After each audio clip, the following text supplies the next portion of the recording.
ज्ञानतिमिरान्धस्य ज्ञानाञ्जनमशलाकया चक्षुरुन्मिलितं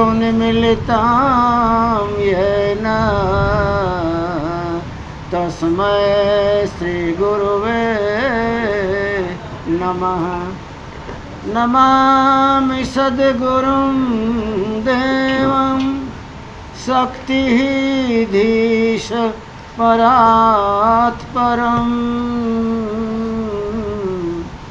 मायातीतं निर्विकल्पं ज्ञानगोतीतवागीशम् अखण्डमण्डलाकारं व्याप्तं येन चराचरं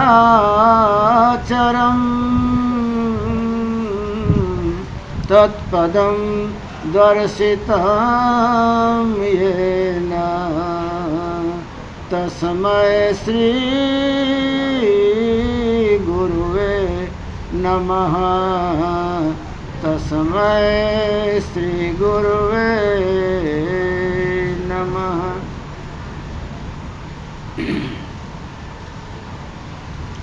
साहिब के दरबार में केवल भक्ति प्यार, केवल भक्ति प्यार साहिब भक्ति से राजी।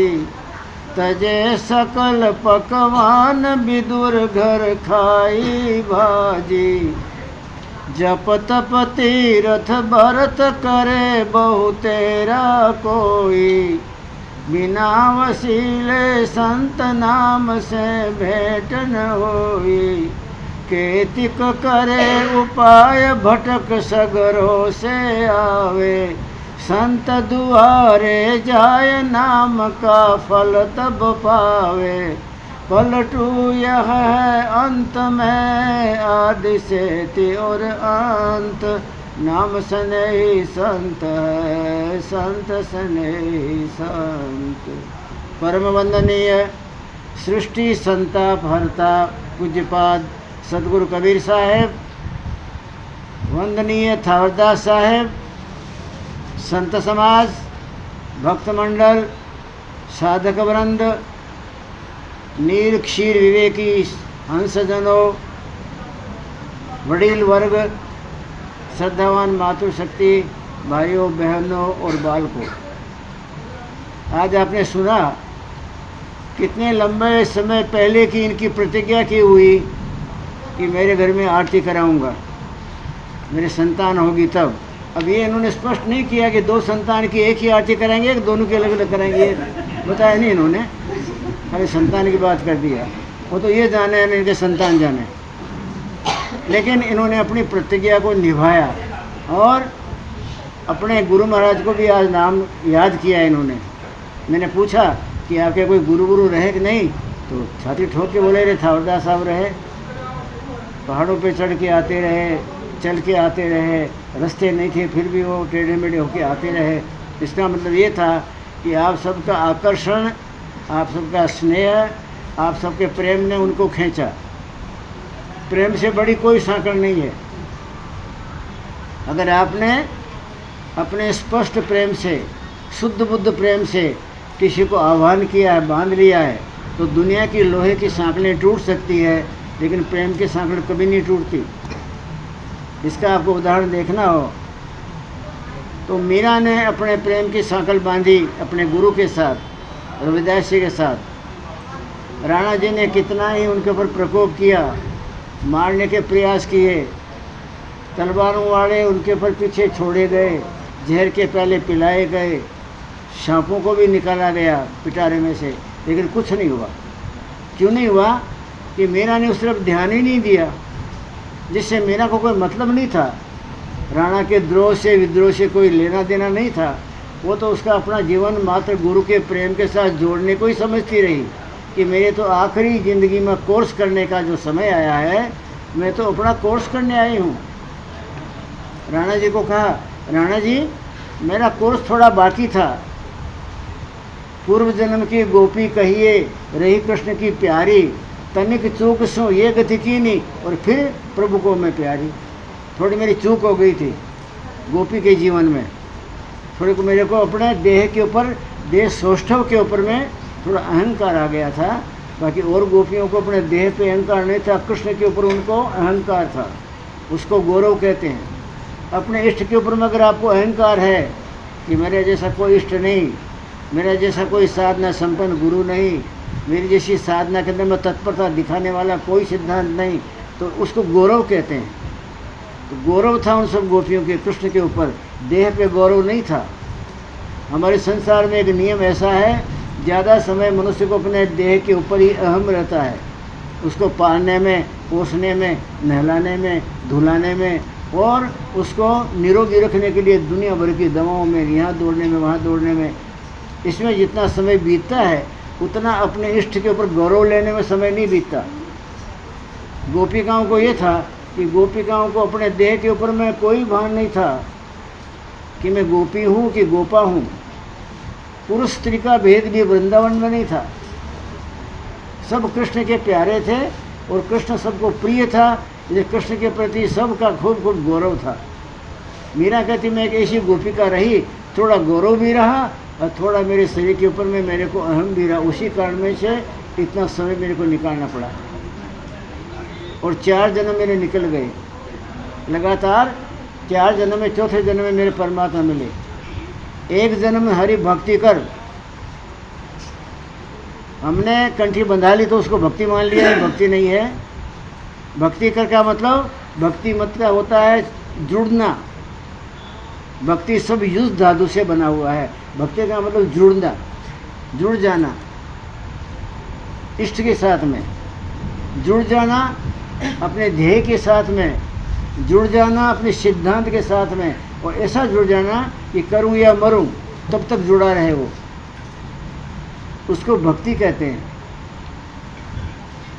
तो भक्ति में एक जन्म हमारी भक्ति कर, एक जन्म में सबसे तोड़ो, अपने को परमात्मा के साथ या गुरु के साथ जोड़ो, तो ये एक जन्म इसी तरह लागत लगी रहे मीरा की तरह।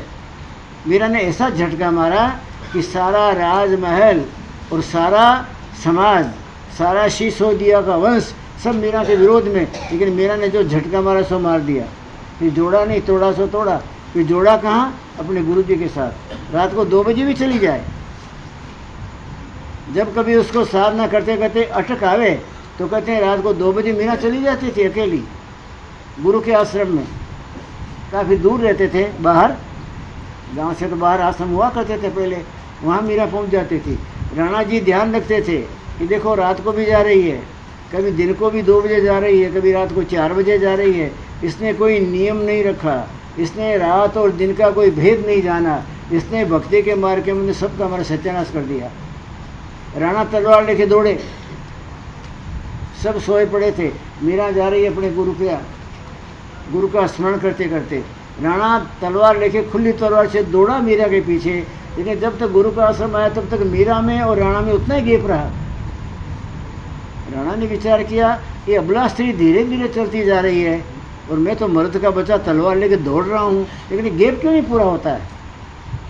ये गैप पूरा हो जाए तो एक झटका मार के मार डालो ना इसको, झगड़ा मिट जाए ना।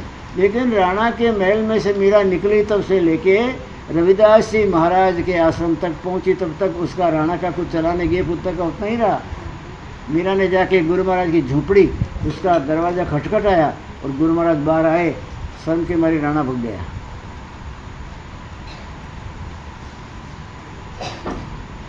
अभी भाई ने बात किया कि भक्ति से क्या होता है। भक्ति से ये होता है, काल आपके पीछे पड़ा होता है लेकिन काल सफल नहीं हो सकता।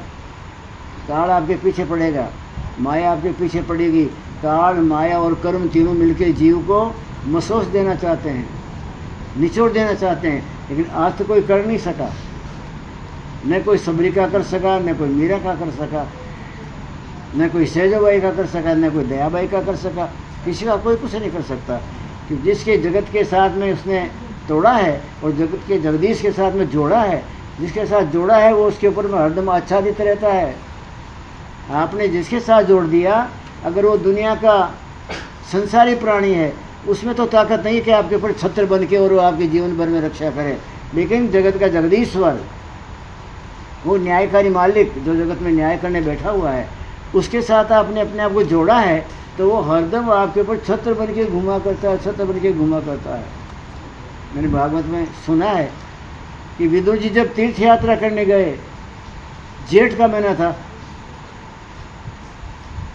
उस समय जेठ के महीने में भगवान की आज्ञा थी कि आप तीर्थ यात्रा करते करते हिमालय तक चले जाओ, और हिमालय तक चले जाओ, फिर वापस धीरे लौटते लौटते घर आ जाना।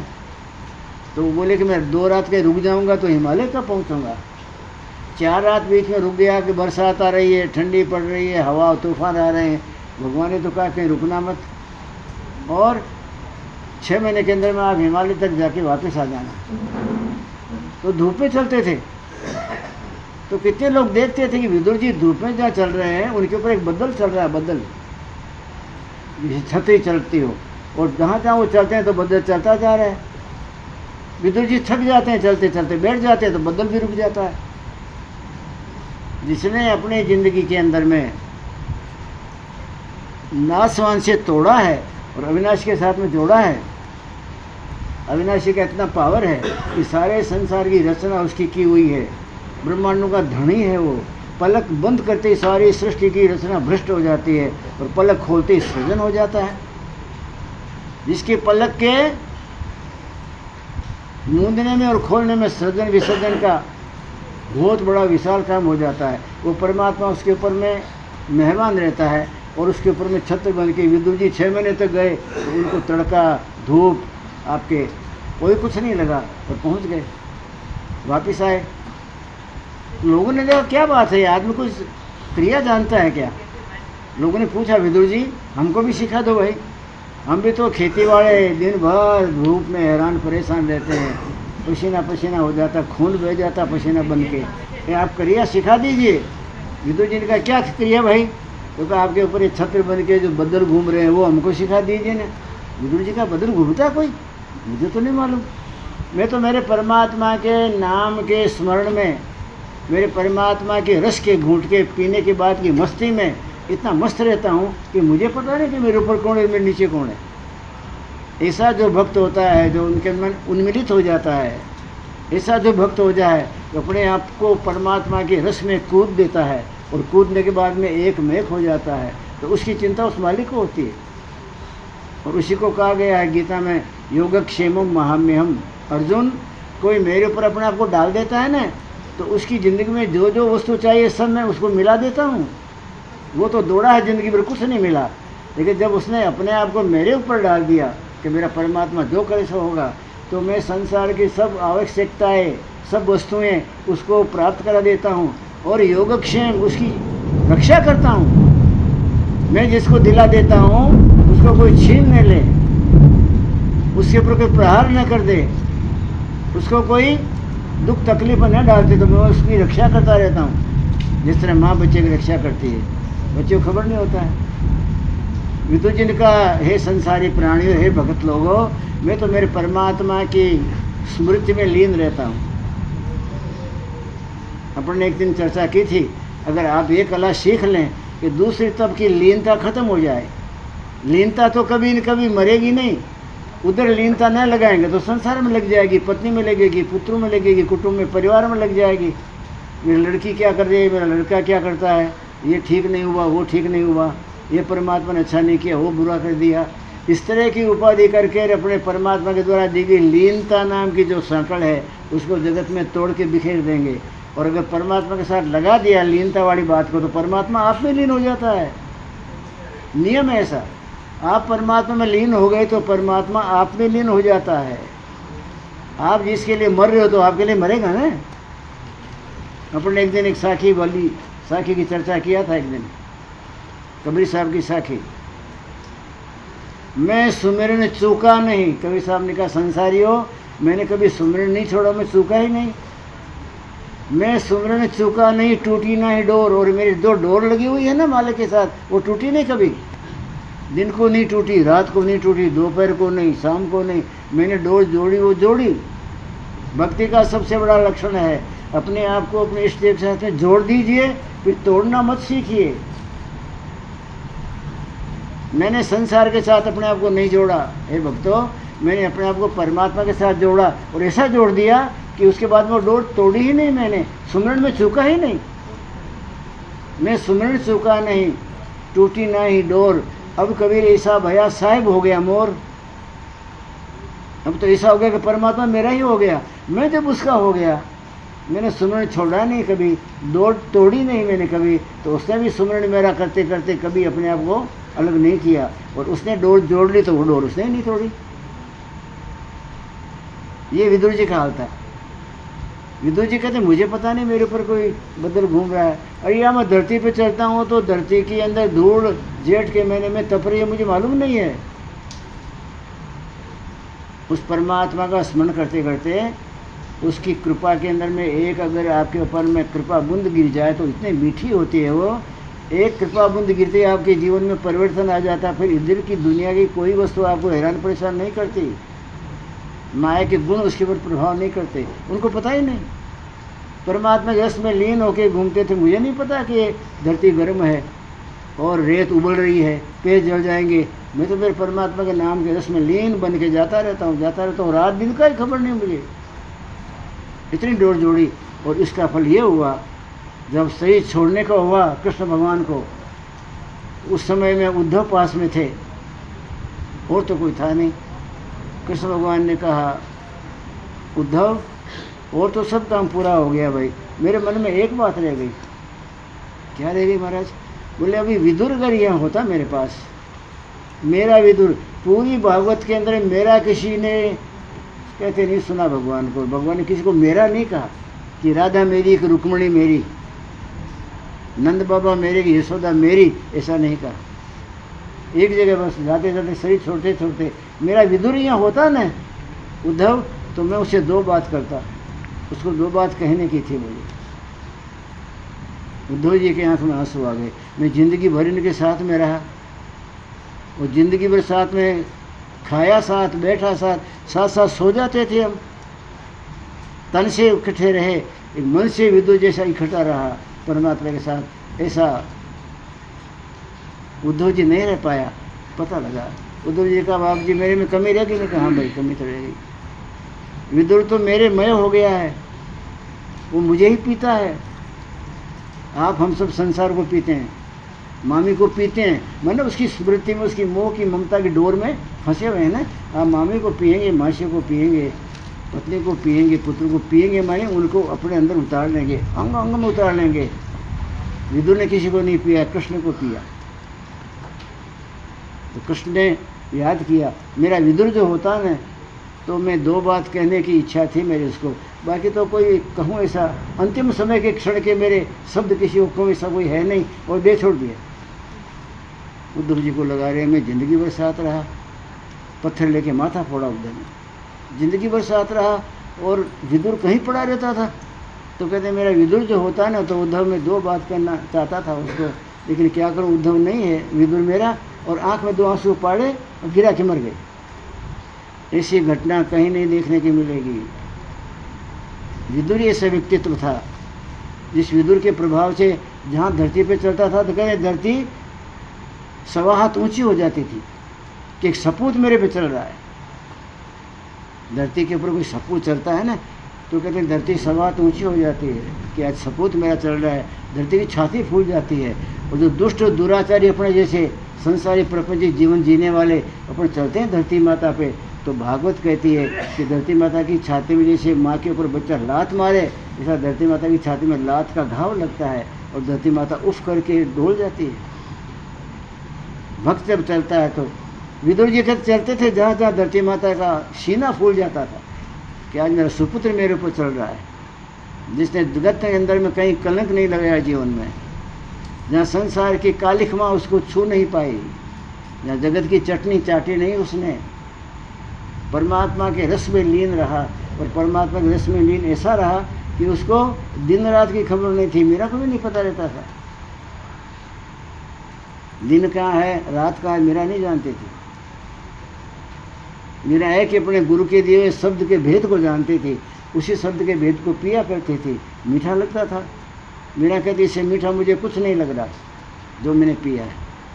पलटू साहब भी कहते थे, क्या करूं, मेरे गुरु ने मुझे प्याला पिला दिया, वो प्याला पीते क्या मानो भक्ति कहाँ से प्रकट हो गई अपने आप में, भक्ति में जानता ही नहीं रहा, भक्ति मेरे में प्रकट हुई। फिर मेरे अंदर में कौन जाने प्रेम की फुहारें छूटने लग गई।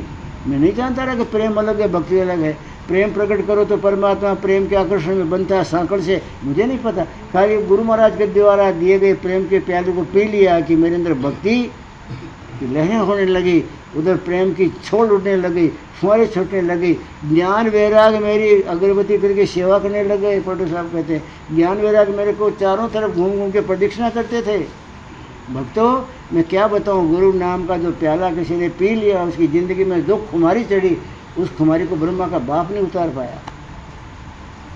पिया है प्रेम का प्याला, हुआ मन मस्त मत वाला। पलटू साहब, कभी मेरा मन मस्ती में नहीं आया। मन मस्ती में आता है नहीं, भटकने वाला भटकैया है, खुद भटकेगा और आपको भटकाएगा, वो क्या मस्ती में आएगा। लेकिन मेरे गुरु को पता लगा बेचारा भटक रहा है दुनिया में, इसको मन भटका रहा है, और ज़्यादा तो क्या 84 में भटकाता है हमको, एक गल से और उससे और उन्होंने में घुमाया करता है। फिर मेरे गुरु को दया आ गई, क्योंकि पढ़ा रहता था वहाँ। तो साहब कहते हैं मेरे को कोई ज्ञान वैराग नहीं आता था, पढ़ा लिखा नहीं था, पर गुरु के दरवाजे पढ़ा रहता था कि महापुरुष हैं, ऐसा मेरे मन में था, वही पढ़ा रहता था। गुरु महाराज जब देखे तो पलटू दास तो पढ़ा है यहाँ। तो गुरु महाराज ने संकल्प किया कि प्रेम का प्याला है परमात्मा, मेरा सारे शरीर में प्रेम भरा हुआ भरपूर आपका, उसमें से एक प्याला मैं इसको दे देता हूँ पलटू दास को। और कहते हैं प्रेम का प्याला देते मेरे अंदर में भक्ति की बेल खड़ी हो गई यहाँ पृथ्वी लोक से, और जाके सतलोक तो लामी बेल। पलटू साहब के बाद किसी को बेल मैंने सुनी नहीं कि भक्ति की बेल हृदय मंदिर में प्रकट हुई और सतलोक की धनी की तक जाकर वहाँ जाके छुआ उसको, प्रेम के फुहारे छूटने लगे, ज्ञान वैराग चारों तरफ उनको प्रदक्षिणा करने लगे। आपकी जय हो, आपकी जय हो। पलटू साहब ने कहा क्या है भाई ये क्या हो रहा है। बोलो वो तो कुछ नहीं हो रहा है, इतना प्याला प्रेम का पिला दिया आपके गुरु ने कि आपके रोम रोम से प्रेम प्रस्फुटित हो रहा है, रोम रोम से फूट रहा है, और फूटने के बाद वो प्रेम बह रहा है। उस प्रेम को चाटने के लिए हम लोग देवता है महाराज यहाँ आके धरती के ऊपर चक्कर मार रहे हैं। ऐसा कोई संत आपके एरिया में, आपके गांव में, आपके घर में जो परमात्मा में लीन होने की क्रिया बार बार करता हो, परमात्मा में लीन होने के लिए मंथन करता हो कि दुनिया में तो बहुत मैंने मंथन कर लिया, दुनिया के पत्थरों के साथ बहुत सिर फोड़ लिया, अब मेरे गुरु की गोद में थोड़ा सा अपना जीवन उंडेल दूं और उनका हो जाऊं। अगर अपने घर में एक बुढ़ा एक दादा इस तरह से परमात्मा की भक्ति में लीन प्राप्त हो जाए, उस घर के अंदर में देवी देवता चक्कर मारे झाड़ू मारने लग जाए, वहाँ चक्कर मारने लग जाते हैं। क्योंकि प्रेम का प्याला पीने के बाद में वो प्रेम की फुहारें शरीर में से छूटती है चारों तरफ, तो प्रेम में से ज्ञान वैराग दीनता शील संतोष ये प्रेम की धाराएं हैं, सब प्रेम ही मुख्य है। एक दादा अपने घर के अंदर भरा होके अपने कुल कुटुंब के लिए थोड़ा मोह ममता को छोड़ के रात को 2 बजे उठ जाए और जगत के जगदीश को प्रार्थना करे कि परमात्मा बहुत जीवन मैंने बहा दिया, अब थोड़ा सा 4 अंगुल की डोरी बाकी रही है, सब गई कुएं में, ये मेरे हाथ में डोरी आ गई, बस आप मुझे निभा दीजिए। तो ऐसा प्रेम का फुहारा छोड़ता है, ऐसा प्रेम अंदर उतरता है कि आपकी मस्ती उस घर के अंदर में इतनी घूमती है कि उस सुगंध से देवता लोग आने लग जाते हैं। पिया है प्रेम का प्याला, हुआ मन मस्त मत वाला, खुमारी देह में आए, बेहोशी सब ही बिसराई। अब तक बेहोश था मैं, अपने सब बेहोशी तो है, अपने ध्येय की अपने सिद्धांत की जो खबर नहीं किसी को, मुझे क्या करना काहे के लिए आया था, तो बेहोशी है ना। कहाँ से जीव आयल, कहाँ भटकाया साधो, कहाँ वहाँ किन मुकाम, कहाँ ये ठगाया हो साधो, निर्गुण से जीव आके सगुण समाया साधो, मोह में गया लपटा, माया लपसा ना हो साधो। मोह माया ने ऐसा सत्यानाश किया इस जीव का, उसमें वो बच जाता है जो संत के दरवाजे टहल करता है। अरे यहाँ पलटू बना हमारा काम संत की टहल में, मैंने कुछ नहीं किया, मैं टहल ही करता रहा, बस बाप जी कोई आ गया है, बाप जी कोई आ गया है। और कलेजे से बोलते थे, कहते मैं कलेजे से बोलता हूँ, आप पर हम तो होशियारी में बोलते हैं। उनकी टहल करते करते कभी शाम को बैठ जाता था तो कहते हैं मेरे त्रिकुटी के अंदर में झलमल झलमल ज्योति प्रकट होने लग जाती थी। मैंने कोई साधना नहीं की, जानता भी नहीं था। झिलमिल झल के नूर त्रिकुटी महल में, अरे यहाँ पलटू बड़ा हमारा काम संत की टहल में। मैं तो इसे परम संत के पास टहल ही करता रहा, उनकी सेवा करता रहा, उनके भजन, उनका सत्संग, उनका उपदेश ये सुन के जीवन में उतारता रहा। और मेरे तो नूर प्रकट होने लग गया, नूर प्रकट होने लग गया, झिलमिल झिलमिल प्रकाश होने लग गया और मेरे देह के अंदर में दिव्यता प्रकट हो गई। मेरे को ऐसा लग गया कि पलटू दास कहाँ गया। देश से विदेश हो जाता है। साधना करने वाला अगर रात को 3 बजे उठ के थोड़े से अपने इष्ट देव का त्रिकुटी के अंदर में भाव करे, भाव, तो कहते हैं देव हल्का हो जाता है, आपको पता ही नहीं लगता। देश से विदेश हो जाते हैं। मैं कौन हूँ, कहाँ गया, सब देव मिट जाता है। एक बार नागौर में रात को ध्यान करते करते हम सब बैठे थे, हम तो सब शुरुआत वाले थे, झाड़ू मारने वाले, तो उधर ध्यान में बैठे तो परिपक्व अवस्था वाला एक महात्मा जो महाराज जी के शुरू से उनके साथ में था, वो रात को उठ के भगा। हम सब बैठे थे तो वो सब लाइन से बैठे थे, 50 आदमी हुआ करते थे, तो 2-4 को टकराया तो भी उसको मालूम नहीं कि मैं टकरा रहा हूँ। किसी को इधर गिरा दिया, उधर गिरा दिया, दौड़ा। तो महाराज ने कहा ये दौड़ा क्यों, क्या बात है, बालक दास नाम था, क्यों दौड़ा ये? तो दौड़ के सब लोगों ने पकड़ा तो पूछा क्यों दौड़े तुम? तो मैं दौड़ गया था क्या? कहाँ मैं चला गया था, मैं तो यहीं बैठा था। बाबू ने कहा इसको बैठा दो, इसको हटाओ दामन, ये विधेय दिशा में जा रहा है। इसने ज़िंदगी में टहल को उतार लिया। दिखाने वाली टहल नहीं होती, उनकी स्मृति वो टहल है। मन और दिल और दिमाग सब उसमें लग जाए तो कहा ये देह से विधेय हो रहा है, ये कोर्स पे चढ़ गया, इसको हलाओ मत। उसको पता ही नहीं कहाँ जा रहा हूँ, दौड़ा। अरे यहाँ पलटू बना हमारा काम संत की टहल में। और भगत को याद करे कृष्ण भगवान के मेरा विदुर होता तो हे उद्धव, मैं दो मेरे कलेजे की बात कहना चाहता था, उसको विदुर नहीं है, हाय खा गए। आपके लिए आपका परमात्मा हाय खा जाए तो मेरा वो भक्त होता तो क्या होता। जैसे कोई बाप शरीर छूटते छूटते बोले कि सब लड़के बच्चे तो आ गए, मेरी एक लड़की वहाँ रह गई, फलाना भाई अगर लड़की मेरी आ जाती और एक चम्मच पानी पिला देती तो बस मुझे शांति आ जाती। कि आखिरी उसका पता लगता कि ठीक लड़की में बंधा हुआ है। आखिरी समय उद्धव विदुर जो आ जाता तो विदुर के साथ 2 बात करता तो मेरा कलेजा ठंडा हो जाता। इसका मतलब जलता कलेजा लेके चले गए अपने भक्त के बिना। वो विदुर जहाँ रहते थे तो प्रेम का प्याला पिया हुआ आदमी, परमात्मा के साथ में अपने सांकड़ डोरी जोड़ा हुआ आदमी, और सारा चैतन्य उसके देह के अंदर में, उसके आसपास में चारों तरफ सारा चैतन्य चक्कर मारा करता था। हवा के अंदर में सुगंध आती थी भक्ति की, जहाँ विदुर बैठता था वहाँ। सवेरे सवेरे रोज धृतराष्ट्र को मिलने जाता था विदुर। विदुर छोटा भाई था, धृतराष्ट्र बड़े भाई थे, लेकिन वहाँ का खाता नहीं था। बोले बड़े भैया तुम्हारे राज सत्ता का मैं भोजन नहीं करूँगा, ये अनिथि का अनाज आया हुआ है। वो तो गंगा किनारे भाजी, चौलाई की भाजी, पालक की भाजी गंगा किनारे तोड़ तोड़ के खा लेते थे।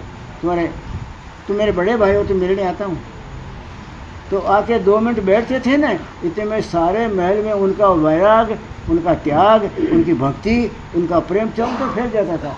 उस महल के अंदर में सुगंध आ जाती थी। धृतराष्ट्र कहता था विदुर तो थोड़ा ज़्यादा बैठा करने, तुम जब आता तो क्या मालूम क्या लेके आता है विदुर साथ में। मेरे महल के अंदर में स्वर्ग जैसा सारा वातावरण बन जाता है, सबकी बुद्धि शुद्ध हो जाती है। मेरी बहू में जो है लड़कों की, उन लड़कों की बहुओं की भी सारा चाल चलन बुद्धिमय हो गया, सबका एक जैसा स्वभाव बन गया। तो ज़्यादा बैठा कर।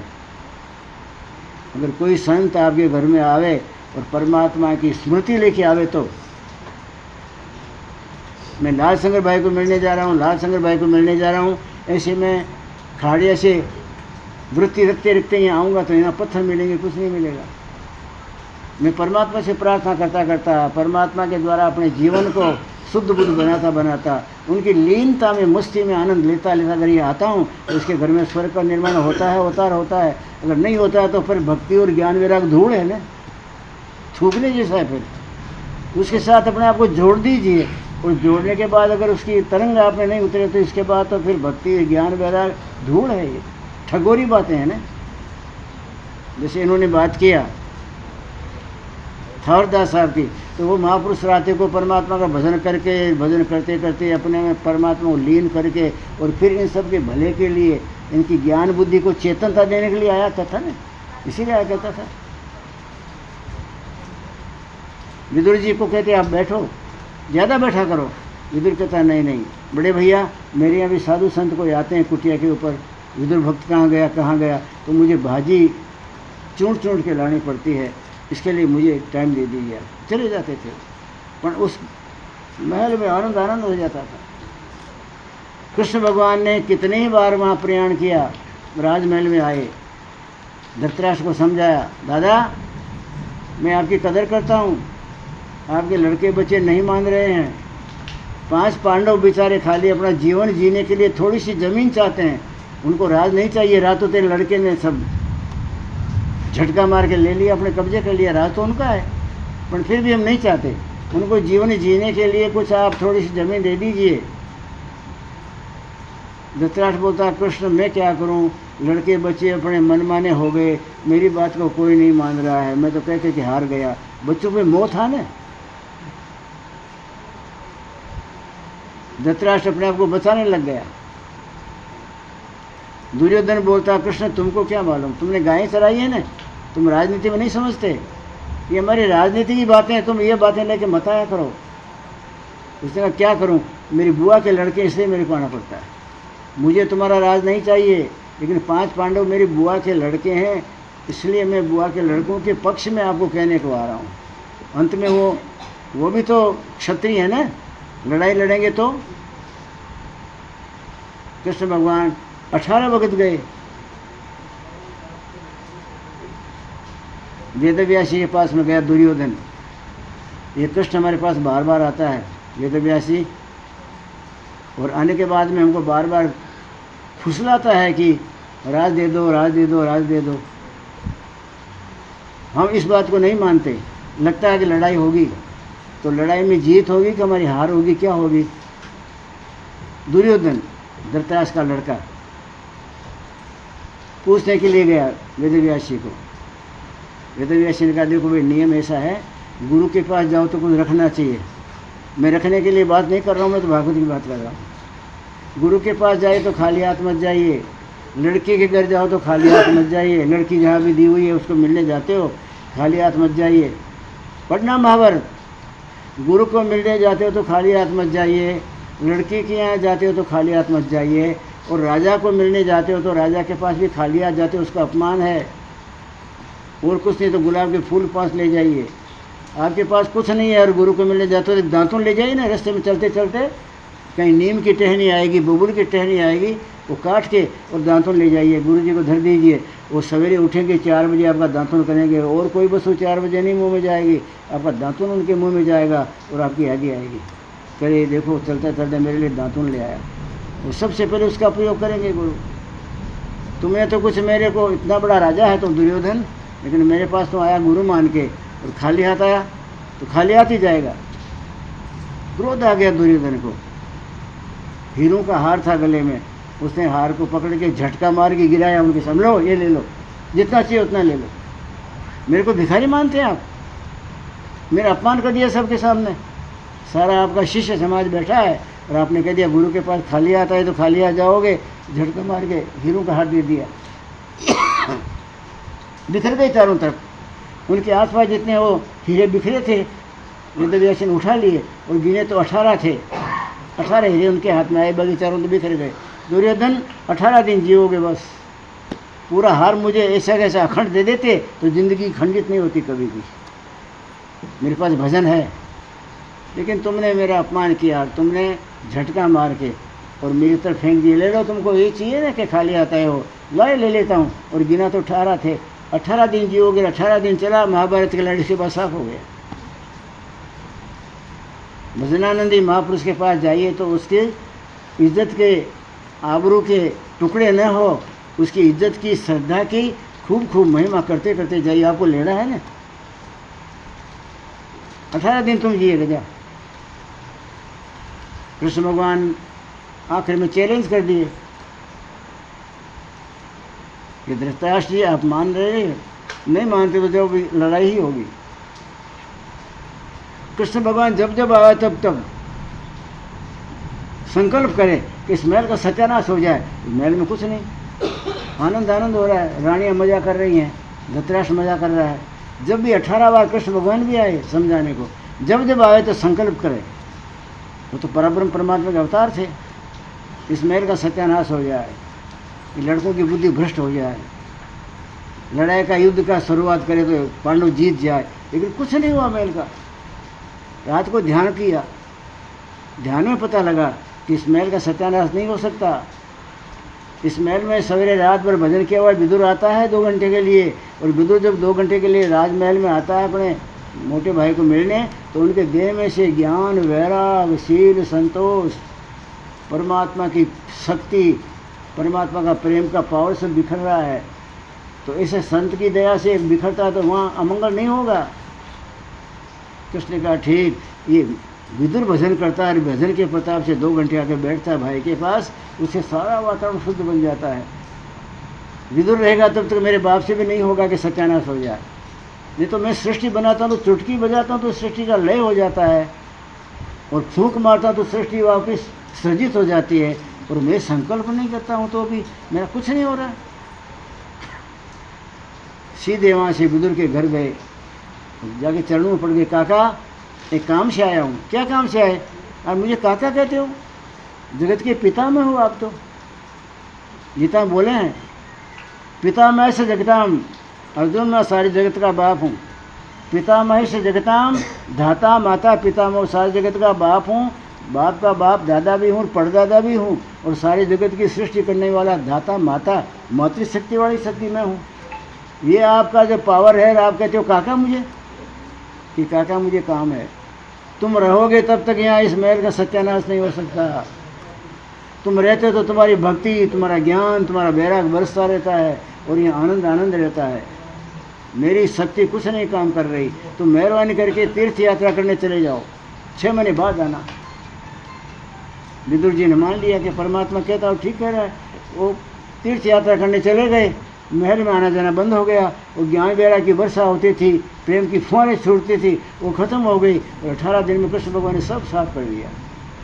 कहा तुम चले जाओगे, तुम चुटकी बजा के सब साफ कर दूंगा। कोई कौरव सेना का एक आदमी बाकी नहीं छोड़ूंगा, कौरवों को बाकी नहीं छोड़ूंगा, रानियों को बाकी नहीं छोड़ूंगा। भले स्त्रियां रही, लेकिन दुराचारियों की स्त्रियां नहीं रहेंगी। सब साफ कर दिया। महाभारत की लड़ाई जो पूरी हुई तो देखा गया 5 पांडव, कुंती, द्रौपदी, धृतराष्ट्र और गांधारी, बस बाकी सुमसाम कुछ नहीं। सारा महल सुमसाम लगे, शमशान जैसा। 6 महीने बाद में विदुर आए। सबसे पहले बड़े भाई को मिलने गए तो बड़े भाई को देखा गया, मुंह उतर गया था, गर्दन झुक गई थी, मरने की मानो राह देख रहे हैं, इसी तरह बैठे थे, दीनहीन दशा में। गंधारी थी। बड़े भाई क्या हो गया, कौन बोलते हो? बोले मैं तुम्हारा छोटा भाई विदुर। अरे विदुर तुम चला गया, उसके बाद तो यहाँ सब साफ हो गया भाई, यहाँ कोई नहीं रहा। एक गंधारी है, एक बस मैं हूँ। 5 पांडव तो उधर पड़े हैं अपने में। इतने में ऊपर की तरफ देखा विदुर जी ने, जहाँ रानियों के रनिवास थे, रानियाँ रहती थी वहाँ। तो वहाँ देखा काले कपड़े पहने हुई कोई डाकण जैसी, चमकते दांत निकालने वाले एक डाकण जैसी स्त्री सब महलों में घूम रही है। उस महल में से निकल गई उस महल में, उस महल में, उस महल में, सारे महलों में चक्कर मार रही। कोई जीवता है क्या बचा हुआ, खा जाऊँ? मौत की डाकण घूम रही। बड़े भैया मौत की डाकण घूम रही है आपके महलों में। आपको तो नहीं दिखता, मुझे दिख रही है। वो आपके समाज में, आपके वंश में एक भी नहीं छोड़ना चाहती। सब महलों के हर एक खंड खंड को ढूंढ ढूंढ के, हर कोने को देख देख के घूम रही है। वो छोड़ेगी नहीं। मेरी बात मानो, छोड़ दो इसको, राजमहल को, और मेरे साथ चलो। गंगा किनारे चल के कुटिया बना के रहेंगे, ये मौत के डाकण नहीं छोड़ेगी आपको। तुम चला गया विदुर, तेरे चले जाने के बाद में हमारा सारा का सारा कौन जाने पौरुष कहाँ चला गया, मोभा कहाँ चला गया, हमारी मस्ती कहाँ चला गई, ये मौत की डाकणें घूम घूम के। इसलिए हमारे संतों ने कहा है जिस घर में संतों महात्माओं का आगमन नहीं होता है उस घर में कभी न कभी शमशान होगा। कभी सामने का उस घर में पानी नहीं पीना, उस घर में शमशान बनने वाला है। जागर कथा नहीं हरि कीर्तन, संत नहीं मिज माना, ता घर जमड़ा डेरा दीना, वा घर जमड़ा डेरा दीना भाई, सांझ पड़े शमशाना। वो घर शाम पड़ते ही शमशान बन जाता है, भूतावड़ उतर जाती है उस घर में, तो सबकी बुद्धि भ्रष्ट हो जाती है। न करने के कर्म करेंगे, न पीने का पिएंगे, न खाने का खाएंगे। इसलिए कि संत महात्मा आते तो परमात्मा की भक्ति ज्ञान वगैरह के कुछ अंश उसमें उतरते, कहीं प्रेम की फुहार में भीगते आप, कहीं भक्ति की लहर में मस्ती आती, वो तो कुछ है नहीं। संसारी प्रपंची जीव इसी तरह अपने जीवन का सत्यानाश करते हैं। आपके पिताजी के आपने महिमा किया कि मेरे पिताजी ने ठाकुरदास साहब का संग करके उनके साथ में प्रेममय वातावरण बना करके उनका आना जाना चालू रखा, उससे वो परंपरा आज हमारे में भी है, बच्चों में भी रहेगी। और इस तरह से जीवन को धन्य बनाने का रास्ता आप लोगों ने पकड़े रखा है। परमात्मा कृपा करे, जितना बने उतना सत्संग करें। सत्संग में भला है, सत्संग में भला है, सत्संग में भला है। सत्संग परमात्मा से बात करने का तरीका है। सत्संग बुद्धि को शुद्ध करने का कीमिया है। जन्म जन्मांतर के पाप ताप संताप काटना हो तो सत्संग में जीवन डालिए, और सच्चे संत का सत्संग मिल गया तो इसी जीवन में छुटकारा। बाकी तो जन्मम पुनि पुनि मरणम, पुनि पुनि जन्म मरा करो, जन्मा करो, कोई ख़त्म ही नहीं होता। परमात्मा कृपा करे आप सबके अंदर में सत्संग का प्रभाव जगे, सत्संग के प्रति प्रेम जगे, और सच्चे सत्संगी बन जाए तो आपको चक्कर नहीं मारना पड़े, परमात्मा आपके पीछे चक्कर मारेगा और आपका जीवन धन्य बनेगा। लाल शंकर भाई को धन्यवाद देता हूँ कि इतना दूर से हम सबको बुलाया। मैं कितने को पूछा रहे तुम यहाँ कैसे आ गए भाई, मुझे कितने दूर दूर वाले मिले, तो कहा कि नहीं अब पता लगाते लगाते आए। लाल शंकर भाई का खूब खूब भाव, खूब प्रेम और खूब श्रद्धा के साथ सबको आमंत्रित किया, फिर हम लोग भी आ गए। आप सबसे प्रेम है, आप सबसे अनुग्रह है कि लाल भाई को ही भक्ति करना है, इन्हीं को परमात्मा के भक्तों के संतों के टेर में रहना है। आपको भी रहना है, आप और हम सबको भी तो परमात्मा की कृपा चाहिए। इसी जीवन के अंदर में आखिरी डंका बजाने का है। ये जीवन जो चुक गए तो फिर पुनि पुनि जन्म में रहेगा, फिर तो कभी मौका आएगा ही नहीं। फिर नर्दे कब आएगी, करोड़ों जन्म चले जाए तो भी नहीं आती। इस बार आगे इसको मत चूकिए, जब समय मिले तब सत्संग का मौका देखिए, जब समय मिले तब रात को थोड़ा बैठिए उठ के और परमात्मा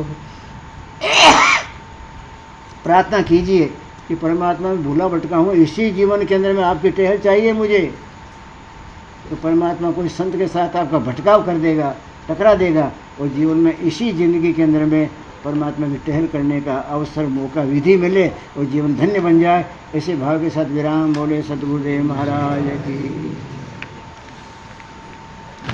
नो भाई पूछ रहा